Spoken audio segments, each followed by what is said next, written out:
Hello दोस्तों, आप सभी का स्वागत है हमारे यूट्यूब चैनल फैंटास्टिक मैथमेटिक्स में। तो चलिए आज हम क्लास 10th मैथमेटिक्स का chapter 3 pair of linear equations in two variable की एक्सरसाइज 3.1 का क्वेश्चन नंबर 3 करेंगे। तो क्वेश्चन नंबर 3 में क्या कहा है, on comparing the ratios a1 by a2, b1 by b2 and c1 by c2 find out whether the following pair of linear equations are consistent और inconsistent. तो यहां पर आपको क्वेश्चन नंबर 3 में 5 पार्ट दे रखे हैं, ठीक है। इस 5 पार्टों में आपको दो इक्वेशंस दे रखी हैं। वो दो इक्वेशंस को आपको उनके रेशियो को कंपेयर करके देखना है कि वो इनकंसिस्टेंट है या फिर कंसिस्टेंट है। तो क्वेश्चन नंबर थर्ड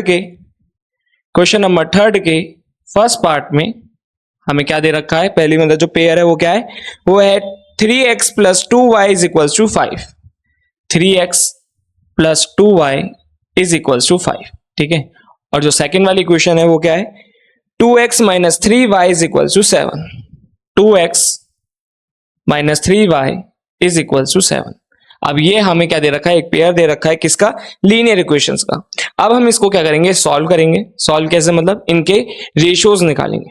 रेशियो निकालने के लिए मेरे को a1 1, फिर a2 b1 b2 c1 c2 की वैल्यू पता होनी चाहिए।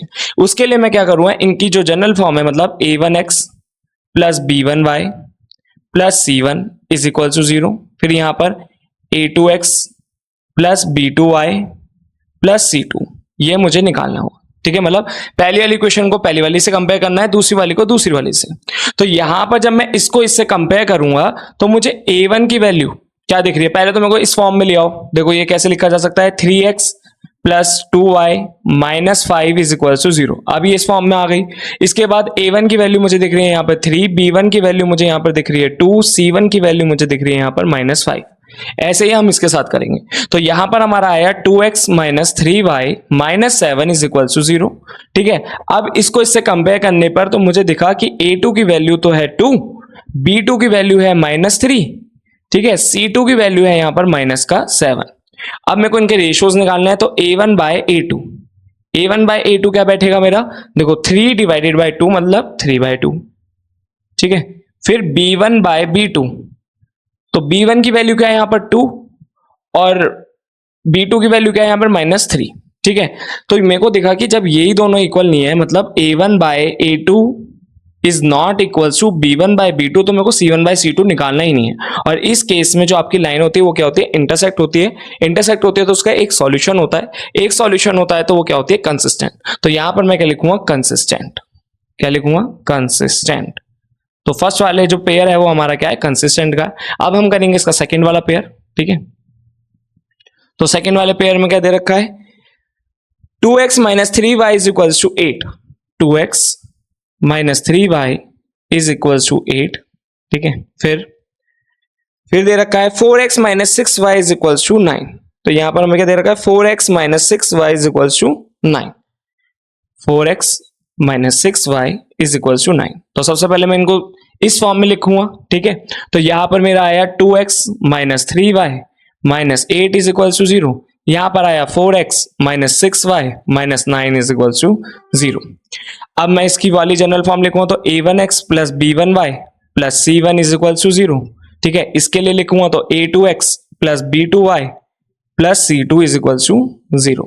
इसके बाद इसको इससे कंपेयर करूंगा तो a1 की वैल्यू मुझे दिख रही है 2, b1 की वैल्यू मुझे दिख रही है -3, c1 की वैल्यू मुझे दिख रही है -8। जब इसका इससे कंपेयर करूंगा, मतलब इस वाली को इससे, तो a2 की वैल्यू मुझे दिख रही है 4, b2 की वैल्यू दिख रही है मुझे -6, c2 की वैल्यू मुझे क्या दिख रही है, -9।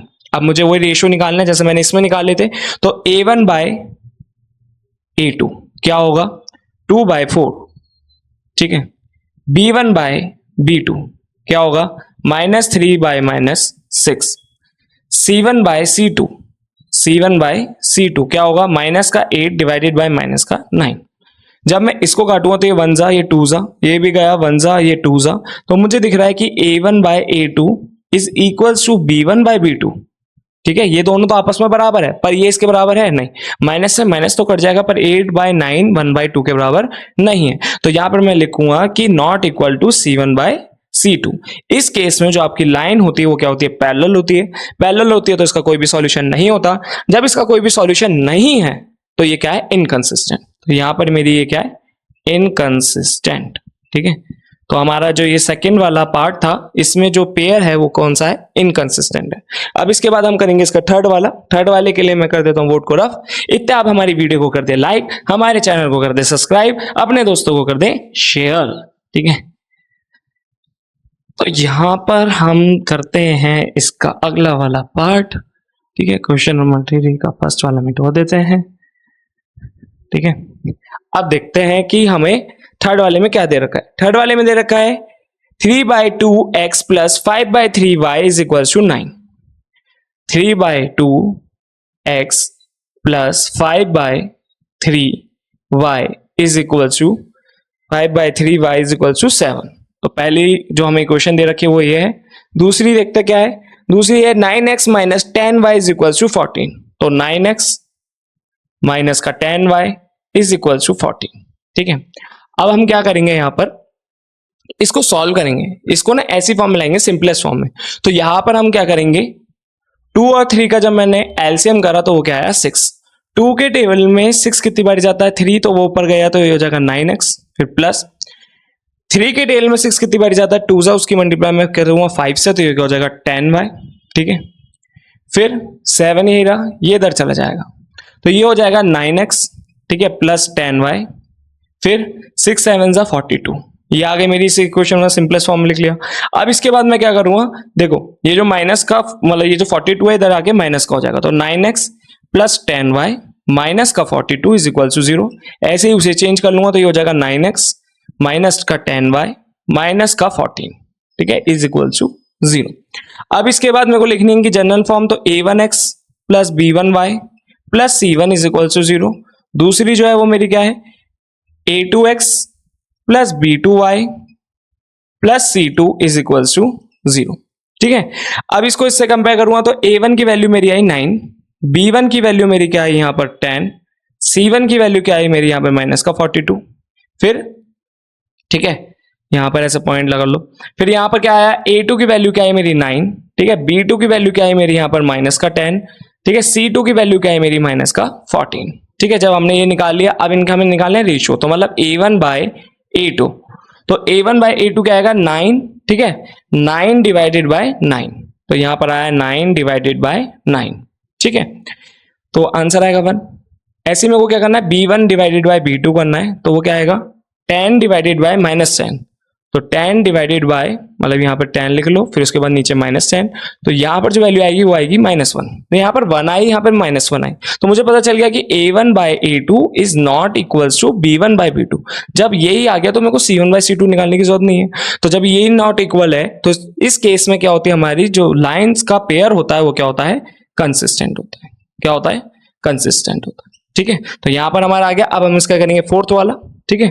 तो फोर्थ वाले करने के लिए दोबारा मैं कर देता हूं इसको रफ।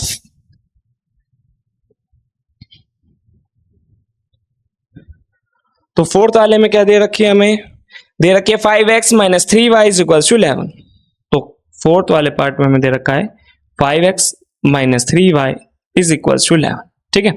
फिर दे रखी है -10x plus 6y is equal to -22, ठीक है, -10x plus 6y is equal to minus का 22, ठीक है। एक बार क्रॉस चेक कर लेते हैं, -10x plus 6y is equal to -22, 5x minus 3y is equal to 11, ठीक है। तो यहां पर फिर दोबारा मैं इनकी जनरल फॉर्म लिखूंगा, a1x plus b1y plus c1 is equal to 0, a2x plus b2y plus c2 is equal to 0।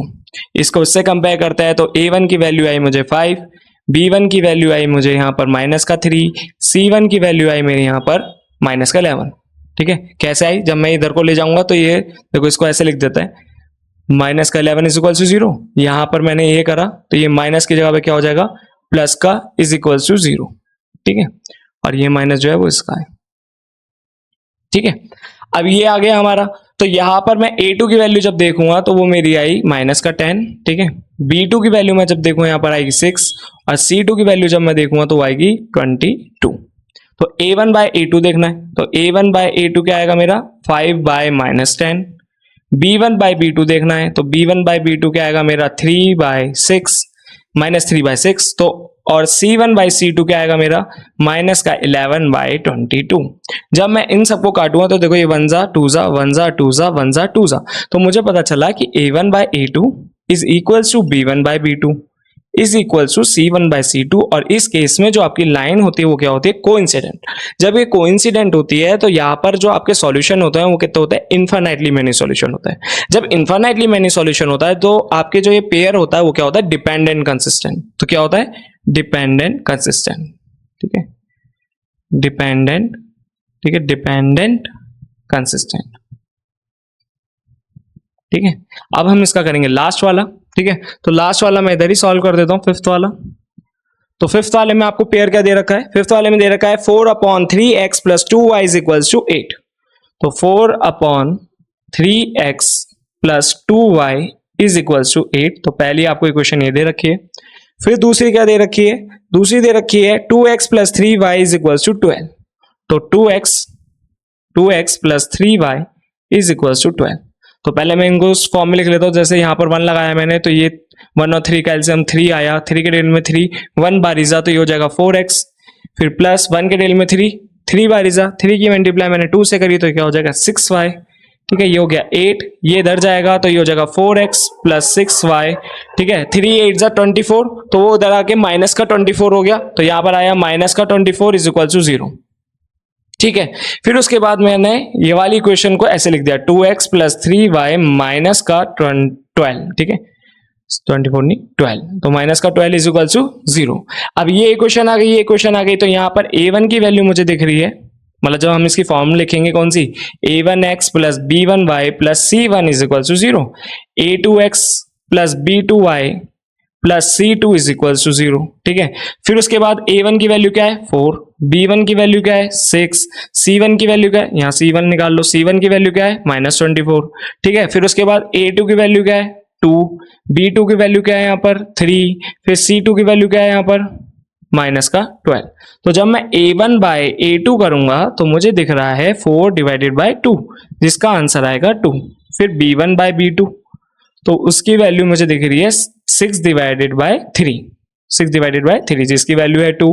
फिर मैं c1/c2 जब करूंगा तो उसकी वैल्यू आएगी मेरी -24 डिवाइडेड बाय -12, जिसकी वैल्यू क्या आ रही है 2। तो यहाँ पर मुझे पता चला कि a1/a2 is equals to b1/b2 is equals to c1/c2, और इस केस में हमारा क्या आ जाता है, डिपेंडेंट कंसिस्टेंट। तो यहाँ पर आप क्या लिख दोगे, डिपेंडेंट कंसिस्टेंट, ठीक है। तो इसी के साथ हमारा क्वेश्चन नंबर 3 जो है वो हो जाता है सॉल्व। तो होप आपको हमारी ये वीडियो समझ आई होगी। अगर आपको हमारी वीडियो समझ आए तो प्लीज हमारी वीडियो को लाइक करें, हमारे चैनल को सब्सक्राइब करें, अपने दोस्तों को जरूर शेयर करें, और अगर आपको कोई डाउट हो तो प्लीज कमेंट करके बताएं। Thanks for watching.